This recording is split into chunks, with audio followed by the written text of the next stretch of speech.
If you're looking to buy a stacked NBA 2K account with max badges and more, visit sportstmb.com.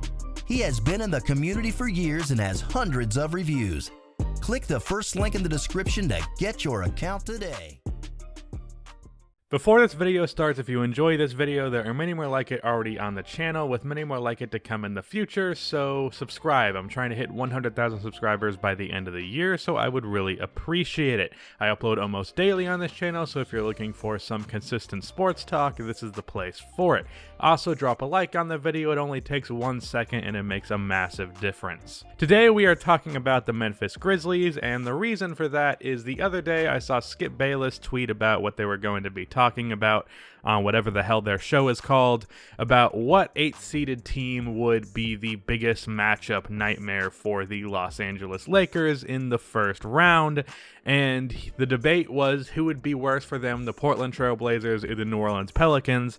And he just blatantly ignored the team that is currently in the 8th seed, which is the Memphis Grizzlies. Now, if I was not a Bulls fan, I would basically be a Grizzlies fan because I have been on this team for a while now. I predicted before the season began that if Ja Morant had a great rookie year, they would be a playoff team, and they have been that. Now, the role players on this team actually have been kind of disappointing, so if they weren't, they could actually be even better, but Jaren Jackson Jr., Ja Morant, and Brandon Clark, as well as kind of Dylan Brooks, have all been so good that they have been a playoff team, all of them being in their early 20s. So I wanted to put a focus on the Memphis Grizzlies. I think this young core is still somehow underrated, so I wanted to talk about them and talk about what their ceiling might be. And I do want to say, in terms of the matchup versus the Lakers, I don't think people are giving them enough credit for what they could do. I think they could win a game or even two in the series, because I don't think people have watched a lot of Memphis Grizzlies games, which makes sense. It's the Memphis Grizzlies. Even with Ja Morant, it's still the Memphis Grizzlies.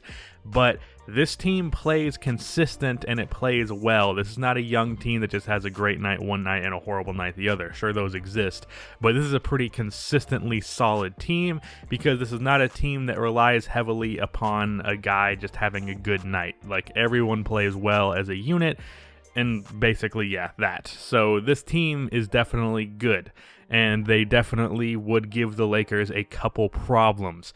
Specifically, they don't really have anybody that I think can guard Ja Morant. Avery Bradley's a good defender, but I don't think he's going to stop Ja. Jaren Jackson Jr. likes to spread it out outside of the paint, so whoever they have matched up against him is going to be out of their comfort zone, because either Anthony Davis or I believe JaVale McGee is the starter, or Dwight Howard, they're going to have issues keeping up with him on the perimeter. This is definitely a team I think could give the Lakers some problems. But let's look at this roster in terms of its future. Now, Ja Morant is obviously the first guy here to talk about, and I honestly feel, after saying all those positive things, and as someone who's been a big fan of this team for the past year, I have to say that I think Ja Morant has become slightly overhyped. Now, don't freak the hell out. I don't think he's very overhyped, but he's certainly given a little bit more credit than he deserves in terms of his potential. I definitely think Ja Morant is going to be a guy who is a top 10 player in the league down the line. I think he's going to be a perennial all-star. I think he's going to be the best player, maybe the best player on this team, and we'll get to that, and on one of the best teams in the league, because I think this team will be one of the best teams in the league, but I think he's going to be closer to 10 than he is going to be to 1 when he hits his peak. Now, that's not anything against Ja, I just think that's what his ceiling is. I think people are freaking out about him too much. There are people that think that he's better than Trae Young right now, which is ridiculous. I think that's partly because Trae Young gets a lot of disrespect. Ja Morant currently is not even better than De'Aaron Fox, so we need to calm down on Ja Morant a little bit. That being said, he's still phenomenal, still someone that Memphis Grizzlies fans should be ridiculously excited about, and still should be the Rookie of the Year. I think people saying it should be Zion are ridiculous. The guy played 19 fucking games, for God's sakes. But with all that negative shit said, Ja Morant is a phenomenal point guard, and not just a phenomenal scorer, because he's a guy who can get you 7 assists per game, and I think it's positive that he's not a guy who's had to really carry the assist load. He has not been someone who just demands the ball and holds on to it the entire possession, and if anyone's getting an assist, it's going to be him. It's not like that with Ja, which is a positive sign, because you know how I feel about true point guards, and Ja Morant really does not fit into that category, but he's still a great passer. And his 17 points per game in just 30 minutes of action is pretty good, especially on his 49% field goal percentage. This is not a guy who's going to take bad shots. This is not a guy who's going to make stupid decisions. All around a very solid player, extremely athletic, extremely fun. He sometimes, even though I say he doesn't make bad decisions, he sometimes makes plays that it's like, that was pretty damn ballsy, but like it consistently works for him, so you can't even be mad at him for it. Now, the reason that I said a second ago that Ja Morant might not end up being the best player on this team is because I am very, very, very, very high on Jaren Jackson Jr.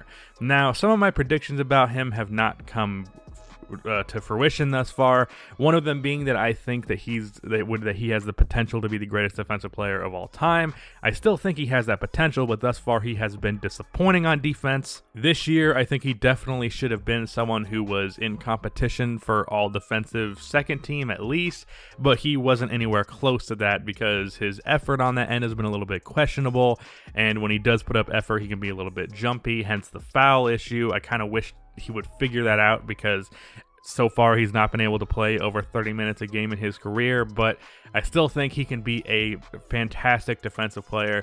I said in my multiple videos I've done about him at this point that I think he could be like Rudy Gobert and Draymond Green as one defender, which that basically is the best defensive player ever if that exists, so I hope Jaren can be that. And offensively, this guy shoots 6 3-pointers a game on 40% as a power forward / center. So he is pretty much a perfect modern big man. The one issue that he really has is that he cannot rebound for shit. Like 5 rebounds a game is what he averages, and he averages like 6 per 36, which is not good at all. However, in my whole rebounding video that I did a while ago, Does Rebounding Really Matter?, I made the point that I would take a guy who is very versatile and can be versatile on both ends of the court, both with his shooting and his ability to take it off of the dribble, and his ability to finish inside, and then defense, his ability to defend multiple positions and also protect the rim. Because of that, I'm fine with the rebounding being bad, and I would take him over someone like Andre Drummond, who's the best rebounder in the league because of those qualities. But it would be nice if we didn't have to worry about the fact that he only averaged 5 rebounds per game. And it's kind of because of that rebounding issue that he might not ever be able to be a center in the NBA, which I think is the position he should be playing, but kind of can't. As for the other guys on this team, Brandon Clark is the clear third guy here. He is phenomenal at everything other than like 3-point shooting. And actually, I forgot to go over this, but Ja Morant's 3-point shooting is concerning as well. 2.4 3-point attempts from a starting point guard in the NBA is nothing. The only starting point guard who takes less threes than Ja is Ricky Rubio, and that's not good, obviously. But Brandon Clark can basically do it all. He's ridiculously efficient at the basket. He shot 78% from 0 to 3 feet this year. And then he's also shooting 40% from 3, but that is on 1 attempt per game, so he's basically only shooting wide open ones. Hopefully he can expand on that, and eventually he can be a really good 3-point shooter, but as of now, that has not been the case. And then for everyone else, Dylan Brooks needs to stop taking so many 2s and acting like he's like a go-to scoring option. The guy should really play a Wesley Matthews role where he plays defense, shoots 3s. He hits his 3s well, 37% on 5.5 attempts per game. That's good, but he shoots just 42% from 2-point area, and he takes 8.7 of those per game. That's nearly as many 2-point attempts as Ja Morant. That's not acceptable. He should not be taking that many. But once he cuts that out, he should be fine. And actually, I do want to point out that Josh Jackson, in the limited time that he played with Memphis this year, was pretty good. And I think if he can figure out his off-the-court stuff, he could actually be a pretty good player for them.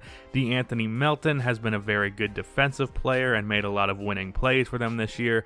Tyus Jones is a solid backup point guard. He shot the ball poorly to start the year, but he's really rounded that out and is now shooting 38% from 3, getting 4.5 assists per game and only 0.8 turnovers. Actually, after picking up Gorgie Jang in a trade, he's actually been all right in the time that he's played as a backup center. And then other than that, there is also, of course, Jonas Valanciunas, who might be the long-term starting center. In an ideal world, Jaren Jackson can play center and Brandon Clark plays power forward. Clark is a good enough rebounder that I think it could be made up for if they get a wing that can play defense and grab rebounds very well as well, because Brandon Clark and Jaren Jackson Jr. is a pretty weak rebounding backcourt as a unit.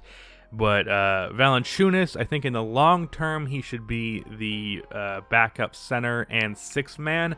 I think he could still play the minutes that he does and average 15 and 11 because he does that in just 26 minutes a game.